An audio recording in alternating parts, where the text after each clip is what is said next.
igreja na terra é uma espécie de escudo de Deus para que a ira de Deus não venha descer com toda a força. A igreja faz com que Deus ainda retenha, né? Aquele que ainda o detém, porque está aqui na terra, mas daqui a pouco será tirado. Então a igreja está na terra e Deus está dizendo, né? Não se conformem.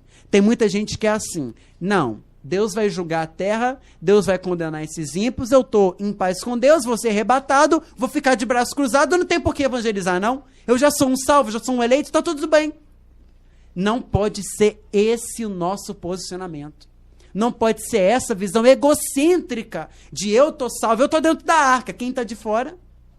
A Bíblia diz que, isso fala no Novo Testamento, né? Que Noé, ele não estava só construindo a arca para ele e a família. Ele estava o tempo todo pregando, ele era um pregoeiro da justiça. Então, o nosso compromisso é, enquanto a gente prepara e desenvolve a nossa salvação, nós estamos querendo trazer o máximo de pessoas para junto da arca também. As reações de Josias, elas são muito claras ao que Deus espera de nossa reação em um verdadeiro e genuíno avivamento.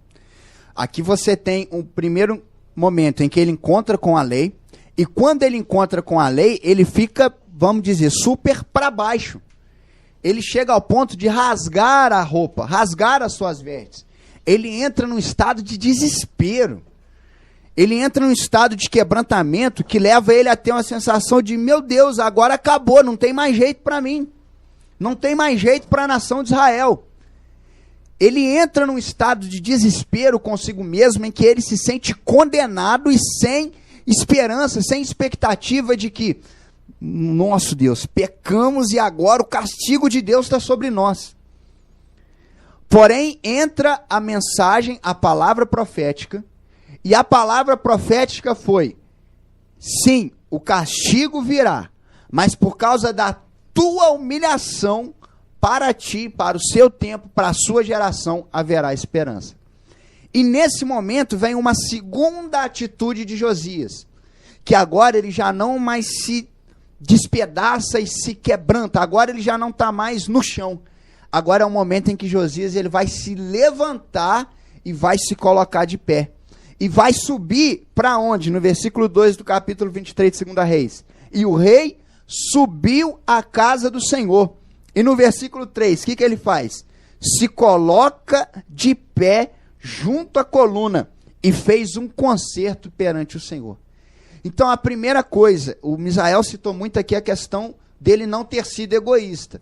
Já que está tudo bem comigo, já que Deus não vai me castigar e Deus aceitou a minha humilhação, tá bom por aqui.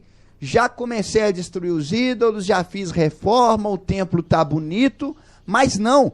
Ele, quando entende que realmente o castigo estava por vir, é a hora que o Josias, que havia se jogado no chão, agora ele vai se colocar de pé. O Josias, que havia rasgado a sua veste, agora ele vai trocar de roupa e vai para o templo. O Josias, que havia se lançado no chão de desespero, agora vai se colocar de pé e vai fazer o concerto com Deus, buscando por uma esperança. Vocês estão entendendo? Israel, é isso aqui que Deus espera de nós num verdadeiro e genuíno avivamento. É primeiro, que quando nós depararmos com a realidade, isso nos leve a um verdadeiro quebrantamento. Gente, como não se quebrantar e não se sensibilizar vendo a situação do nosso mundo atual, vendo a quantidade de pessoas do nosso lado que está caminhando a passos largos para o inferno, para a perdição. O inimigo querendo que nós também sigamos esse caminho. Então, o primeiro passo é se lançar no chão. Mas mediante a palavra da profetisa, o que Josias fez? Agora eu vou me colocar de pé. E é a atitude clássica de todos os homens que passaram por avivamento. Eu vou citar só Ezequiel. Ezequiel, quando se deparou com a glória de Deus, lá no capítulo 1, o que ele fez? Ele se lançou no chão. Mas não foi o se prostrar no sentido de vou cruzar os braços, né? Tem muita gente que pensa isso. Ezequiel agora estava ali prostrado e Deus falou para ele, se coloca. Não, Ezequiel, quando deparou com a realidade da presença, da glória de Deus, ele se lançou no chão, ele se quebrantou. Mas a Bíblia diz que eu caí no meu rosto, mas eu ouvia quem falava comigo. Quer dizer, eu tô aqui quebrantado, mas eu continuo ouvindo a voz de Deus.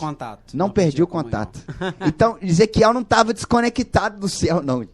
Ele se lançou no chão justamente por ouvir a voz de Deus. E a mesma voz que leva ele a se lançar no chão de arrependimento, de quebrantamento, o que a voz fala com ele? Ponte de pé.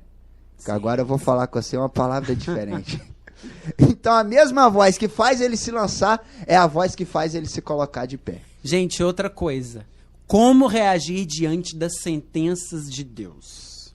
Que é o que a lição de Josias aqui pra gente. A lição de Josias. Deus já disse, eu vou trazer mal para a nação de Judá, porque o cálice da minha ira está cheio e o que Manassés fez é imperdoável, irrevogável. Como reagir diante da sentença de Deus? Olhando hoje, né? Como reagir diante da iminência do juízo, da iminência da grande tribulação. Tá tudo registrado, o que a Bíblia diz, o que o Apocalipse diz, vai cumprir invariavelmente. A gente pode fazer o que a gente quiser fazer, nada vai mudar. Como a gente reage diante da sentença de ruína que Deus decretou? É o que Josias fez. Ele se levanta. E pode falar uma coisa? O fato de Josias não ter se prostrado e ter prosseguido e ter aumentado o nível da reforma, produziu 3 frutos fundamentais. O Geseniel falou deles aqui. 3 frutos fundamentais quando o cativeiro aconteceu. Quando a sentença de Deus foi derramada sobre Judá, 3 frutos do avivamento de Josias vão se manter de pé depois. Jeremias, Daniel, Ezequiel nasceram, cresceram e se desenvolveram durante o período de Josias. Daniel só vai ser quem foi na Babilônia porque ele teve um período de crescimento, aprendizado e avivamento no reinado de Josias. Jeremias a mesma coisa, Ezequiel a mesma coisa. Durante esses 31 anos, eles nascem, crescem, desenvolvem, e quando eles vão enfrentar o juízo de Deus anos depois, que a Babilônia vem a Jerusalém e sitia o templo, eles já são experimentados, porque no 3º ano do reinado de Jeoacás, que era o filho de Josias, Nabucodonosor já chega. Então eles já eram grandes, já eram adultos. Daniel era jovem, mas já havia crescido naquele contexto. Se Josias para o avivamento ali na palavra profética, ia perder Jeremias, Ezequiel e Daniel. Os 3 principais profetas do período do cativeiro. Então a gente não pode desanimar, mesmo quando o cenário está desfavorável. Porque Deus está olhando para a gente e está olhando para a futura geração. Para que eles possam continuar perseverando e caminhando em períodos ainda mais difíceis que os nossos. E é sempre assim, né? O avivamento, ele acontece aqui.